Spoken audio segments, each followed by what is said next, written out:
Don't listen to what I'm saying. This is just how I'm doing things. Am I dating? What's tea? Life is getting too serious. I'm literally just a girl.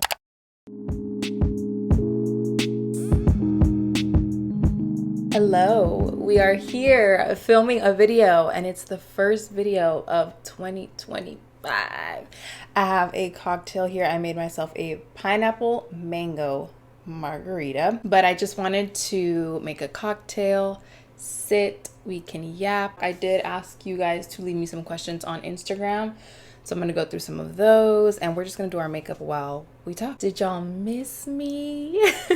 Oh my gosh, it feels so insane just being on camera. I quite literally feel like I forgot how to vlog. I'm just kind of, how do I do this? How do I turn on the camera? How do I put my mic? Like everything is just very foreign to me, or foreign feeling. I did take December off. I ended up taking December off for the first time, I think, in years. Usually, you guys know, if you keep up with YouTube, December tends to be the busiest month in terms of work, but in terms of Vlogmas, to most people or most creators that post on YouTube, we do something called Vlogmas, where we vlog every day of December, and then we either post a vlog every day of December, or we vlog every day and then post it once a week. That's typically how it goes.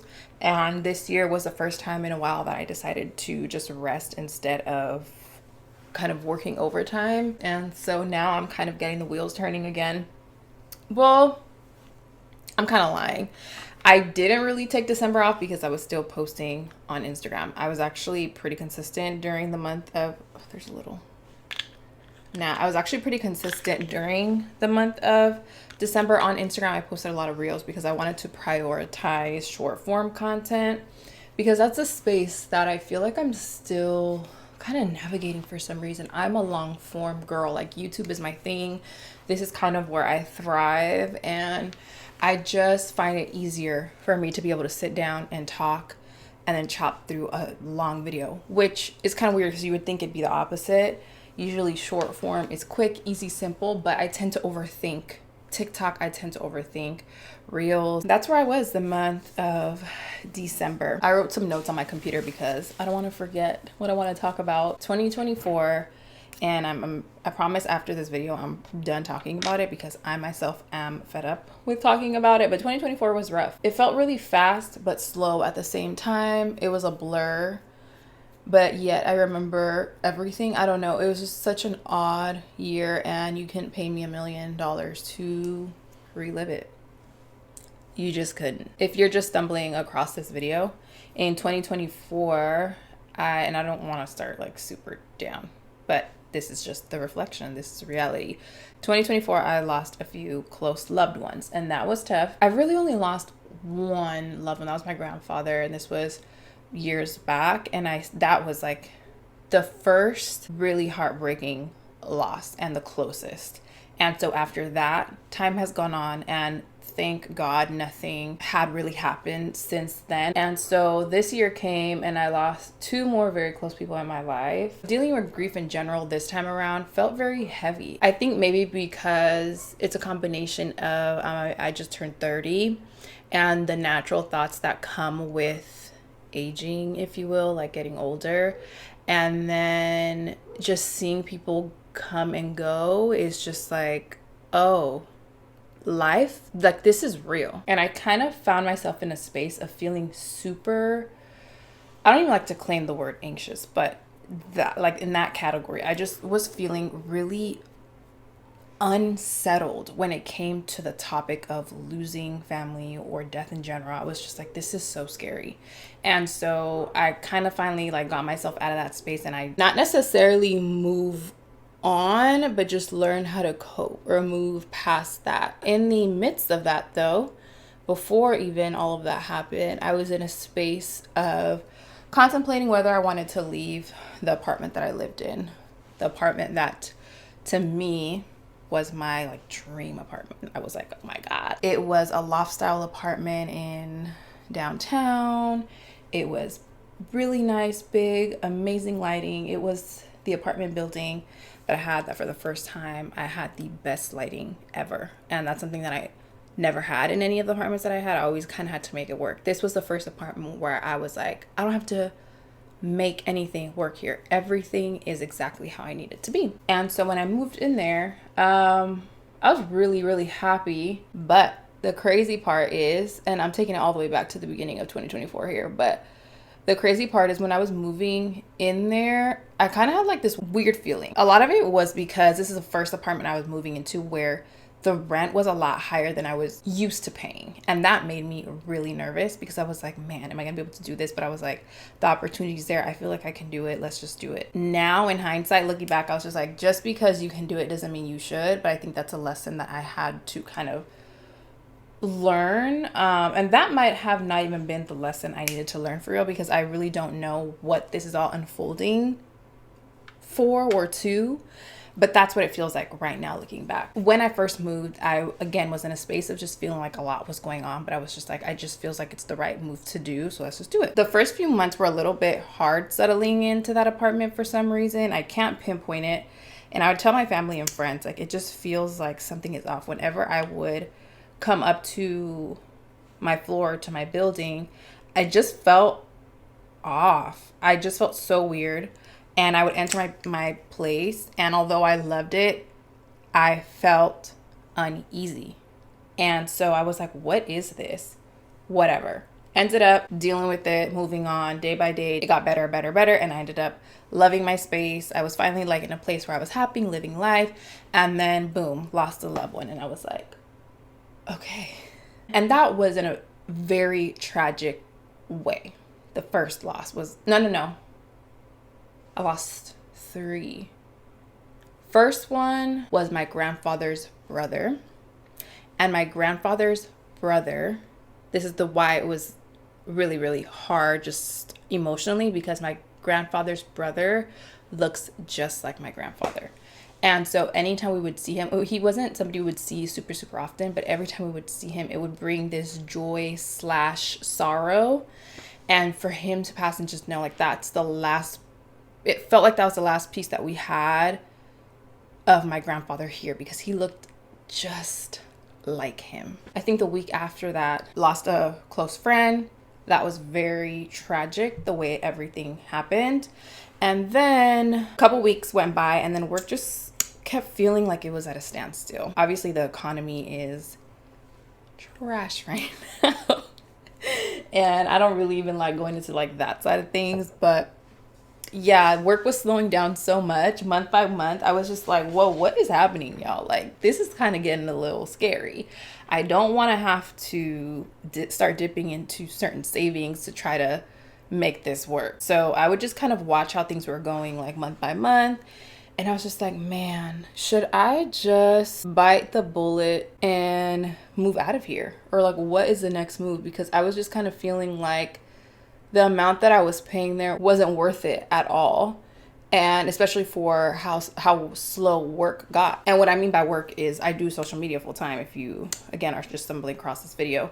And I was kind of talking to a lot of friends, and I was like, yo, like, what's going on this year? Like, is it really slow? Like, is it just me? And they're like, no, like, I think maybe the economy, the elections, like everything that's going on in the world, everything's going to affect everything. And so they're like, it's been kind of weird this year. And so I was like, man, okay, like, let me think of like a plan B. Like, what else can we do here? I started kind of redoing my resume just in the case that I needed to. I started just looking for different opportunities and just expanding myself, trying to expand myself. And so I got to a place where I was like, would I move back home? Like, would I move back home in the meantime just to give myself a break? Or do I want to try to grind? What should we do here, you know? And I quite literally never thought that it would have been a thing, especially in this space, because there's so much room and money in the industry.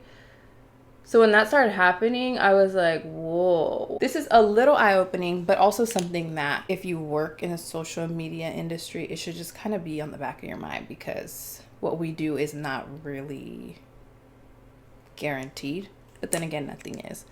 So yeah, I was just kind of in a limbo where I was like, I don't really know what to do. You can't just lollygag in this situation. So I was like, okay, let's just keep going and see month by month how things start to pan out. Mind you, in 2024 and a little bit even before that, I was managing myself, meaning I wasn't in an agency, I wasn't signed to anybody, I didn't have a manager, an assistant, no help. When you have been in this industry for as long as I have now, for 10 years, you need some sort of help. I was like, you know what? Maybe I should start looking for a team again. Maybe this past year was really slow because I really didn't have anybody to pitch me, to help me, to put me in spaces where I can thrive and get more opportunities. At the end of the day, it's all about who you know. I started looking, started contacting some people.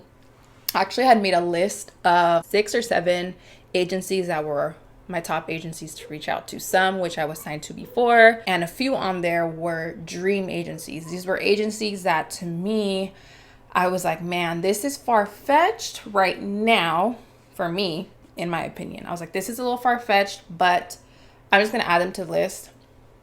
Maybe I'll reach out, maybe I won't, and kind of see where we go from there. So I started reaching out to my top 3, 2 of which were my dream agencies. Reached out and didn't really hear back.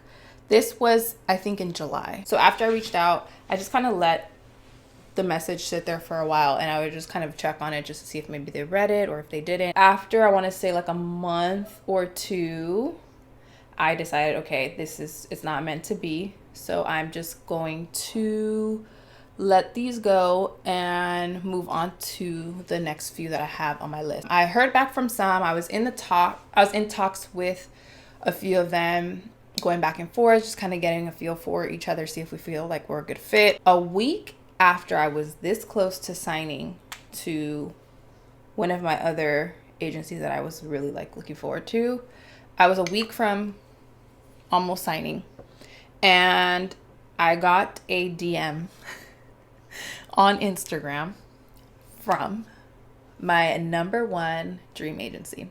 What day was that? I think it was the week that I had decided, you know what, I'm just gonna let go. Yes. I'm trying to backtrack. This was a week that I finally decided, okay, you know what, Sabrina, stop feeling unsettled, stop being nervous, stop being scared, and stop overthinking about what you need to do, and stop feeling embarrassed for the fact that you might actually have to move back to plan some things out before you move out again or decide what you want to do. I finally got in the space of letting go and just whatever happens. I think it was like the following day, Saturday, I got the DM. I did not open it. When I saw it, I was shocked. I was nervous, but I was like, you know what? I'm not gonna open this and be in a space of being desperate. I'm going to wait. I'm going to wait till tomorrow. I'm going to go to church tomorrow, pray on it, and then I'll open it. Did that. I was patient. I was like, whatever's going to come of this is going to come of it. Let's go to church. Let's pray on it, and then we'll talk about it later. So Sunday comes. I did exactly that. Got at church, went to go eat brunch. And as I was sitting at the table, I was like, okay, I'm going to open it.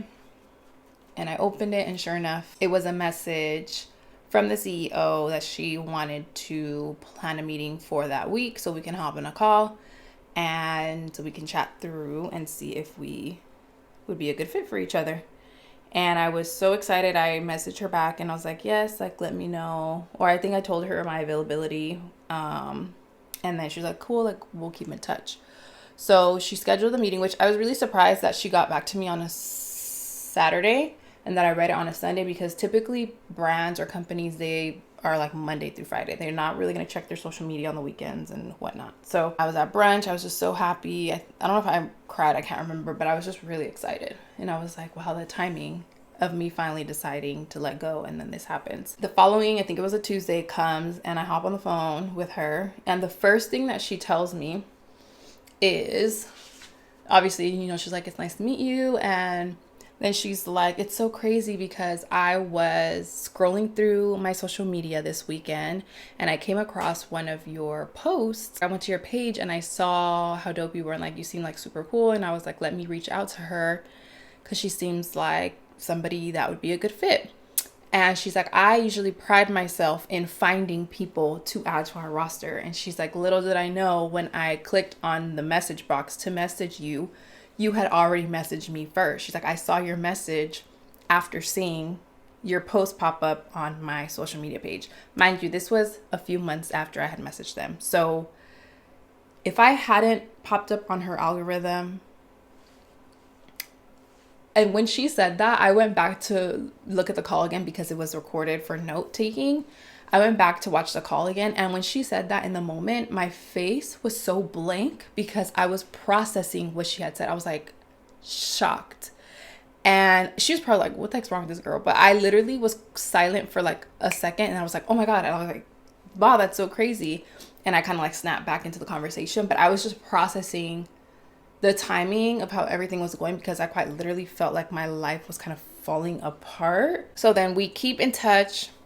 She lets me know that she's gonna keep in contact with the team, see what they think, show them my page, and have a meeting with them so they can kind of do their side and do their part and look and see if they think I'd be a good fit for the team. We ended up getting in contact again, and she was like, we absolutely love you and would like to have you on the team. I believe I got the call or the message from her the day or the day after I finally had put in my 30-day notice. Put in my 30-day notice, boom.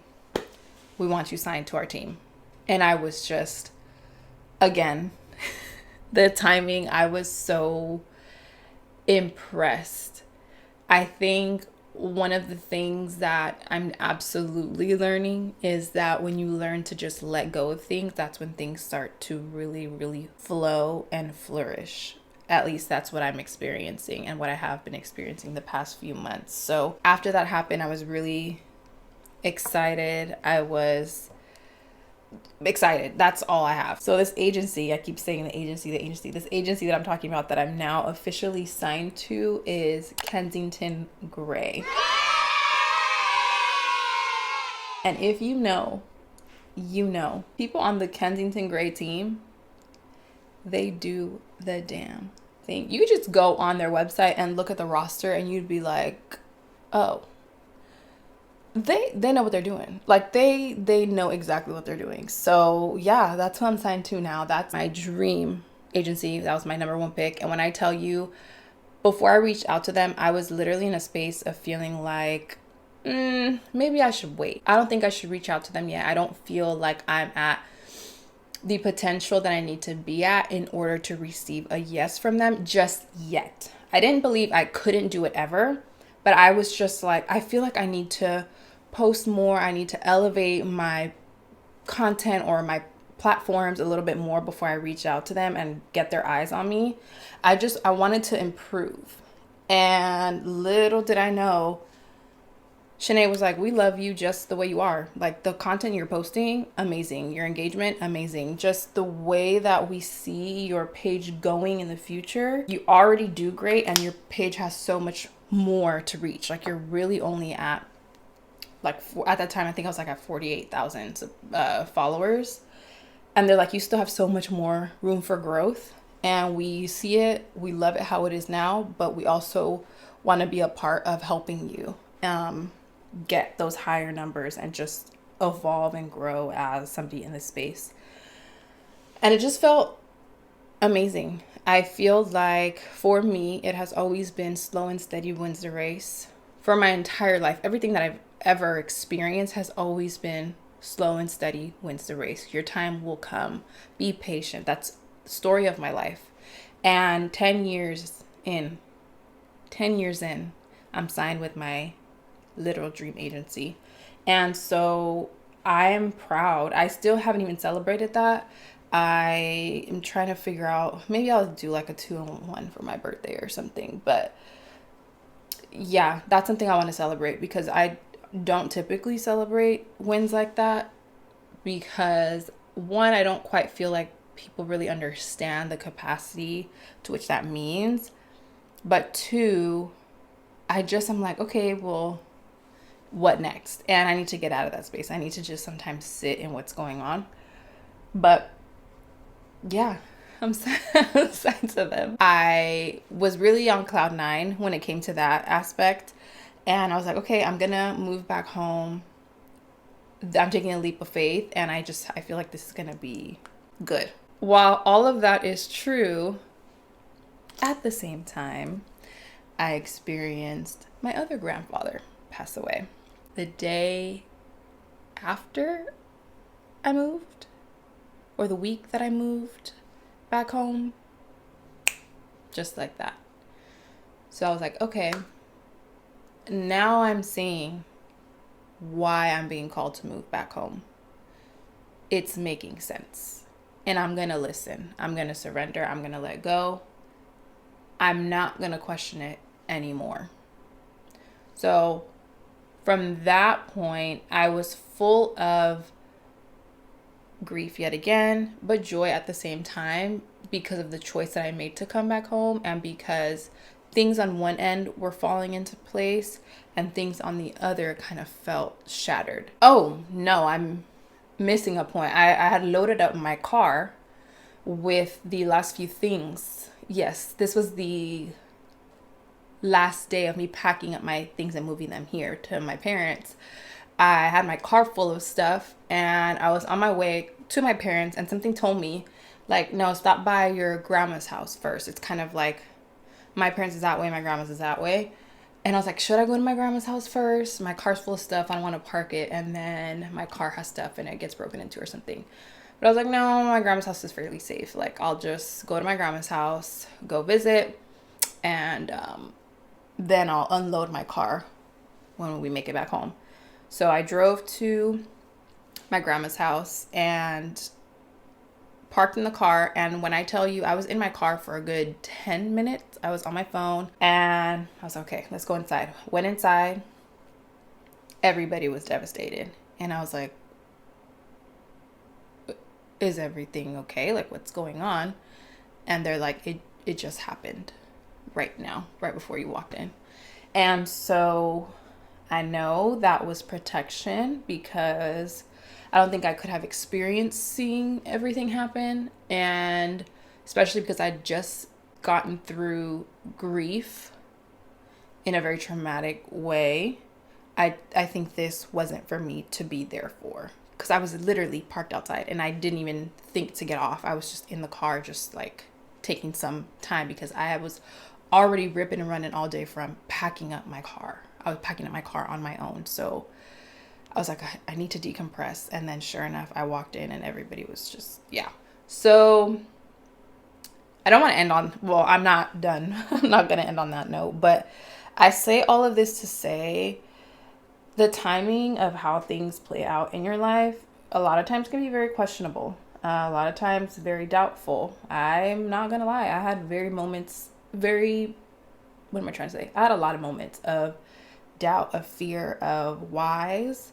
And I was quickly shown, listen to me and I will show you why you're experiencing what you're going through, and you're going to get through it. And so that's exactly how my 2024 ended. That is exactly how it ended. So after that happened, we took our time to process grief, all that stuff. And then I was like, okay, we need to really hone in on self-care, on relaxation, on getting ourselves back in the higher space, because I just felt knocked down so many times last year. I was like, I'm fed up. So I was like, I really want to do Vlogmas. I really, really do. I had a few videos down and I was like, you know what? No. And this was me talking to myself. I was like, do you even see what just happened? Like, relax. Your nervous system is completely out of whack. And I literally at that moment was like, this can wait. And so, yeah, that's how my 2024 ended. Now I feel like me and my family and I are in a place of feeling okay, but it was just like, man, me and my mom were just like, we can't take anymore, actually. Like, this is enough. But the crazy part is more stuff's gonna come. We just have to learn how to, this is like preparing us to experience whatever's coming. Side note, as I'm sitting here, my city is quite literally on fire. And I'm sitting here. This is my way of disconnecting, hoping that this, because for me, as somebody who's living in LA, who's born and raised here, who's experiencing what's going on with all these fires, I have been looking for outlets. Like, I honestly don't want to go on social media and just see stuff about the fires because it is so hard as it is already just being around the city and just seeing what's going on. Our city does not feel the same. It's quiet, it's cold, like not literally cold, but it just feels really cold and dark, rightfully so because of everything that's going on. So right now I am going on social media and I'm like hoping to scroll through things that are just normal, funny, lighthearted pieces of content because it's already a lot feeling it firsthand. So I'm sitting here and I'm like, okay, I want to kind of feel a sense of normalcy again and also give people who are also going through things in life, whether they're here in Los Angeles or not, also give you guys something to watch to kind of take your mind off things because whenever I'm on my phone and I see anybody talking about the fire, I'm literally like, I don't want to see this. I don't want to see this. I can't. So if you are in LA, my heart is literally with you. I am here too. I see, feel, hear you, everything that's going on. It's devastating. I actually went to volunteer this weekend. I don't even want to talk about it much, but all in all, 2024 was rough and I'm ready to move on. Now, how am I feeling? Because that's one of the questions that I got asked a lot on my Q&A box. And hold on, I'm trying to look for...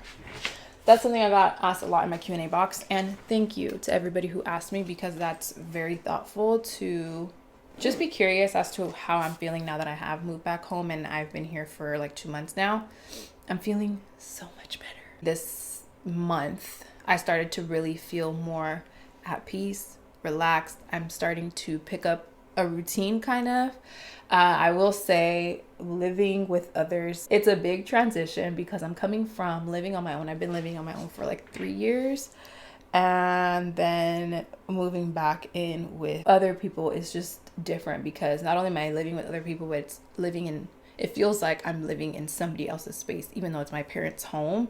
It just doesn't feel or didn't feel like this is my space. And if you've been in this situation, which a lot of you have, the amount of messages I got of people who were like, I just moved back home too, or I'm doing the same thing, or I've been, you know, the feeling like going from having your own space to living with other people. It's different. It's an adjustment, but I am all in all grateful I even had somewhere to land because I did not want to go through all of my savings trying to maintain a certain lifestyle. No, I'm not doing that. So yeah, I feel a sense of relief. I'm looking forward to paying off any and all debt. This is a time that I want to do it. My new car that I just got a few years ago, I want to start to pay that off. I want to pay off all of my student loans if I can and just pay everything off. And then I want to move out. That I don't specifically have a timeline as to when I want to move out again, but I do have goals I want to reach before I do so to just make it so much easier on myself. Being a person in this economy in general is hard, but being a woman in this economy and being completely on your own,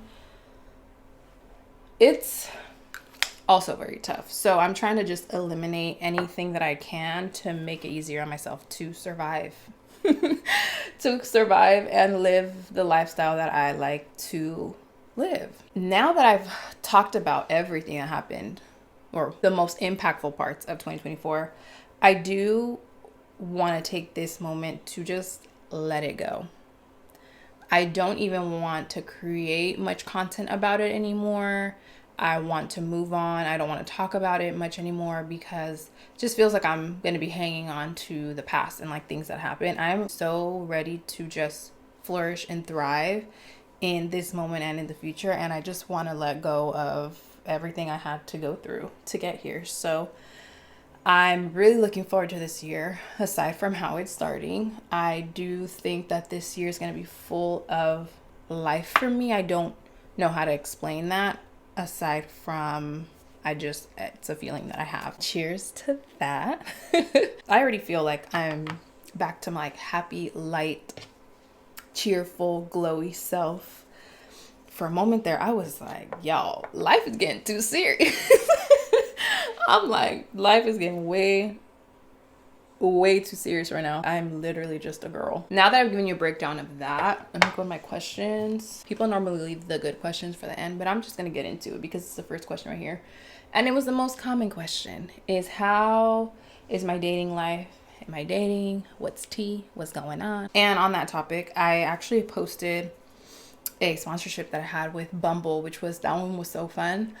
I had a sponsorship with them, and in that video I was talking about how I am dating a little bit differently than I ever have. And what I mean by that is I'm in a place where I am not going around just dating one person at a time. Now, that's not to say I'm intentionally dating multiple people, but kind of, but I'm also, basically, I'm not turning down opportunities that come to me unless it's somebody who is very apparent, like, I don't see this working. And I have experienced that where I was just like, you're really, really cool, but I just don't think that, like, I just can tell that this is not what I'm looking for. What I used to do is I would come in contact with somebody who was super, super cool, and then I would just focus on that person and basically shut everybody else out. And now I'm in a place where I'm just like, I'm not doing that. The reasoning is because I found myself in a place where I would dedicate myself, my time, everything to this one person, and I would start to see little, I wouldn't say red flags. They weren't always red flags, but I would just start to see little things that just wouldn't really work for me, that I didn't really like. Yet I was always convinced myself, but they're super cool. They're a cool person. You guys get along. You have a lot of things in common. And I would ignore those little things that I was just like, I don't know if that works for me. I would ignore that and I would just make it work. And I would make it work all the way through a 2, 3, 5-year relationship. I've really only been in long-term relationships. And so I finally got to a place where I was like, what? No, like the way I'm dating is just it's not it. And I actually have a cousin of mine who would always tell me, she'd be like, take your time and like just date around. She would say, she was a little more like, she'd be like, date them all. And I would be like, I don't know, that's not really like my vibe. I'm not that type of person, I'm not the type of girl, but it's not even a type of girl that has to be that way. It's just, you're just dating. You're literally just dating and getting to know people and eliminating people as you go. And I'll say 2 things. One thing, I have noticed that it gives me a lot of confidence. Not ego, confidence. It makes me really realize that I'm in a position of being able to choose what I want and not just settling for what comes to me. And in this sense, I've been able to see, like, I hang out with one person, they're super, super cool, and they do something that I'm like, I don't really like that. And then I'm maybe talking to somebody else and they're super cool and they're like, and then I can be like, oh, but they do this and they do it the way that I like it, or they are more caring, or they pay more attention to detail when it comes to me, or they remember things about me, or they are very generous, they're very kind. Like, I'm able to compare. That's something that I've never given myself that option to do so. This is kind of nice and it's smart. On the other end, I'll say it's a little hard because you have to find a balance between dating and seeing like what the options are.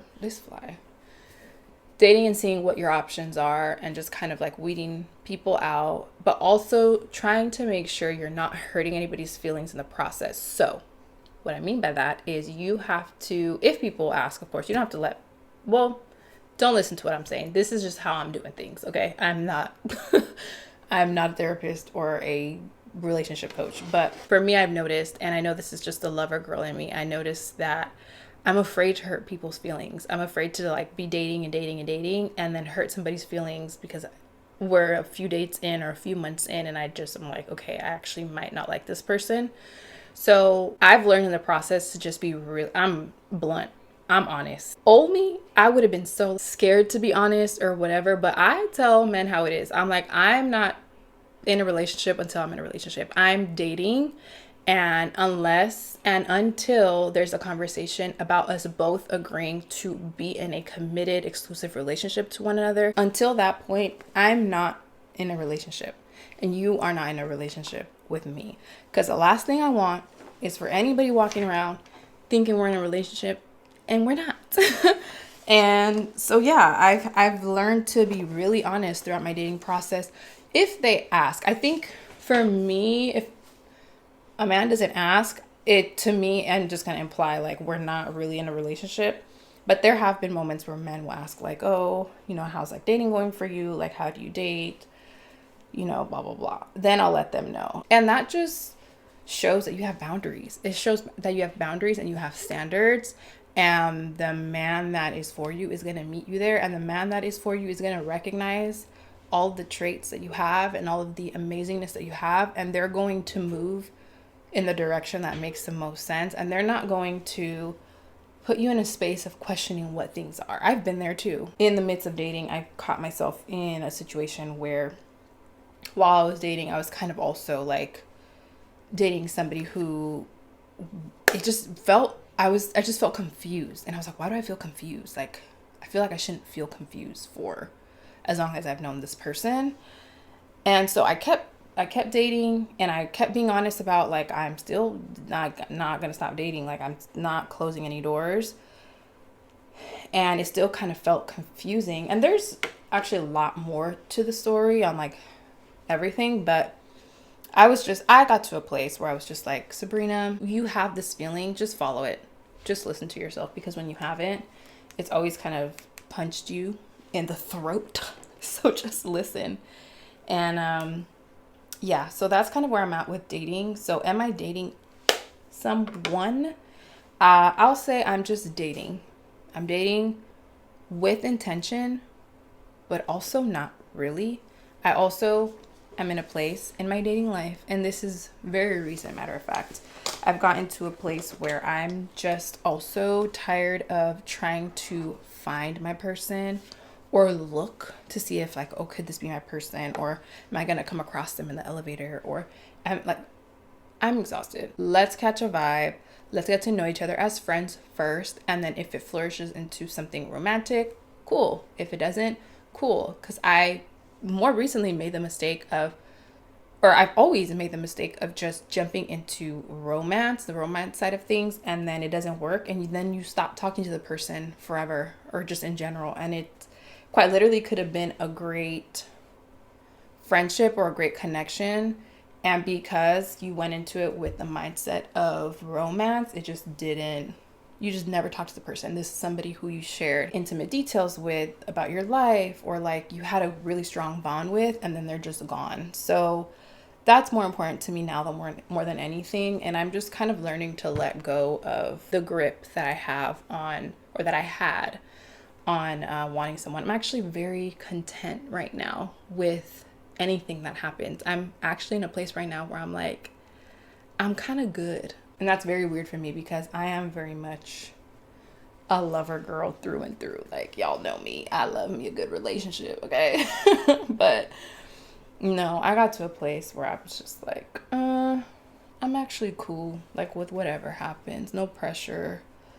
And that's also helped me stick to my boundaries and not deal with certain steps you take to heal after relationship ends. I'm honestly not the person to ask for this, and I'm just keeping it real, because I'm kind of big on heal the way that you need, as long as you're not hurting yourself or others in the process. And you can take that whatever way you would like. Again, I'm not a therapist. I'm not professional by any means, but I've never been a fan of people telling people how they're supposed to heal. I just don't like it. I've been on the receiving end of that, and it's just really, sometimes you do have to hear it like, girl, you need to sit down somewhere. Other times it's just kind of like, yo. So I always tell people, like, heal. That means you don't want to talk to nobody for 5 years because you're just like, I'm done. cool. If you want to wow out, like, I'm not gonna judge you. Like, I don't, it's really not my place. So best thing I could recommend is go to therapy. Because that's gonna be the place that's there. They can tell you, like, they'll know you, they'll get to know how you are and your preferences, and they'll tell you there, like, what's the best way to just kind of do things. If you need to sit with yourself for a while and do it, or if you just need to go out, travel, live your life, do what it do. What helps you to make a decision to leave a situation? One, you just know you have to leave. I do this in probably the worst way, and that is I put myself through the situation all the way until I reach the point of exhaustion, and then I leave. And that's so terrible. I will most of the time wait things out and see, like, okay, maybe it'll get better, and then I get out. And I always do things when I'm ready to do things, because let's talk about this. There are so many times when people will tell you when you need to do things, and when they are in the situation themselves, they will not take their own advice. And so with that, over the years, I have learned to do things when I feel like I'm ready to do them. Most of the time, just is just how I am. I like to outweigh all the options first before I decide to move on. I don't know what it is, but I think I'm exiting that area. I think I'm kind of starting to get in a place where I'm just like, I'm good. Let me just go. My favorite thing about living back home, I would say the fact that I have somebody to come home to every day. I come home and most of the time somebody's here. That is both the pro and the con, because even right now when I was sitting down to film, my sister wasn't here, and I was just like, oh, when is she gonna come home? Like, I don't want to film when she's here because I'm embarrassed. I've been doing this for so long, but I'm back in the place where I started. Like, I started my YouTube channel here at my parents' house, and so it kind of takes me back to that place of feeling shy and embarrassed to record, or like them listening to me while I'm filming. And so that's one of the things. But I would say coming home and not being completely alone. Like, I get in my bed at night. Obviously, I have my own space completely, but I get in bed at night and I just feel safe. I feel at peace. I feel light. I feel like I can breathe. I'm not going to bed like, what if something happens to me and my family's not here, or they don't know something happened to me, or what if somebody breaks in, or what if this, what if that? And I literally can just hop in my bed and just breathe. That's like the best feeling, the best thing so far.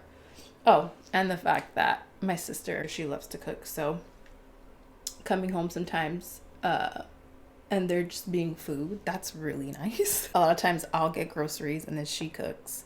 And that's just kind of like been our rotation. So that's been like really, really cool, because I know how to cook, but I don't like to cook. What are some must-see / do places in Cali? I've never been. I don't know about in Cali because I am in LA. So I can tell you about LA. California is massive. As far as LA, some places, cool places to visit. Fortunately, a lot of them right now, because of the fires, are just, I don't know what the conditions are going to be like for a while, but the Getty is beautiful. Like, it's just beautiful.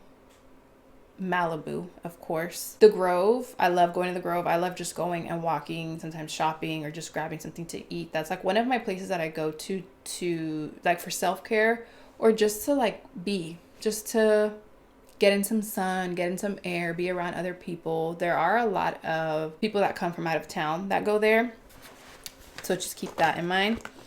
Oh, tourists, that's the word I'm looking for.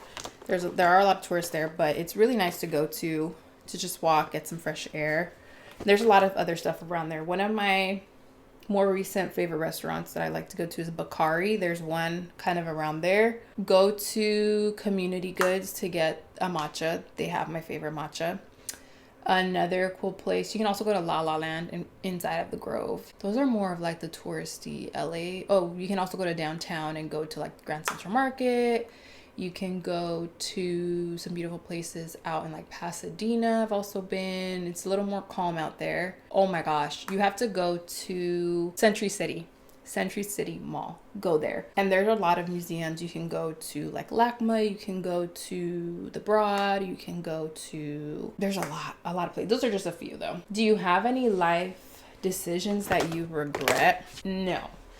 I have life decisions that in the moment I regretted, and I was just like, girl, why did you do this, or you should have done this differently. But now in hindsight, when I look back, I don't regret it. Did you grow both IG and YouTube at the same time, or did you focus more on one in the beginning? I kind of did both. Instagram has always been kind of slower for me. I would say YouTube was my priority. Back in the day, I was posting like 3 times a week. Back then, I would say YouTube was my priority, and then Instagram I would just kind of do for fun. I did get some questions about making friendships in your 30s or as a woman in general. How do you make friends? And this is something that I will say I had to pray on it, because a lot of my adult years so far, I had felt like I didn't really have a core group of friends. I had a core group of girls, of women in my life, because a lot of them were cousins, aunts, like family members who just felt like we have more of that friendship feel. We're like this. But there's something different about a friendship, like a pure, we're just friends, and that's how we started. And I had to pray on it, because I was like, I didn't really know how to meet friends. I actually got to a point where I was just like, maybe I should just go on, like, I was being kind of funny, but not really. I was like, maybe I should try like Bumble BFF, because I don't know how I'd meet other women who had a great connection with. It was one of those things where I just kind of let go of the idea. And now, I want to say within the past, coming up on a year, my birthday, within the past year, I have built the strongest friendships, and I can't even explain how they happened, which is the crazy part. I did not go out looking for them. They did not come out looking for me. A lot of them I met through social media, and we became super, super close. 2 of the girlfriends that I'm now super locked in with, I met on Instagram, and one of them I worked with, she would do like photos for me. And that's how I got in contact with her, because I was like, I'm looking for a photographer. And we worked together. And ever since then, like, we worked together. And at first it was a work relationship. And then we'll leave that at that. And then there was my other friend who was also friends with this friend. They also worked together on a more business, like the business side of things.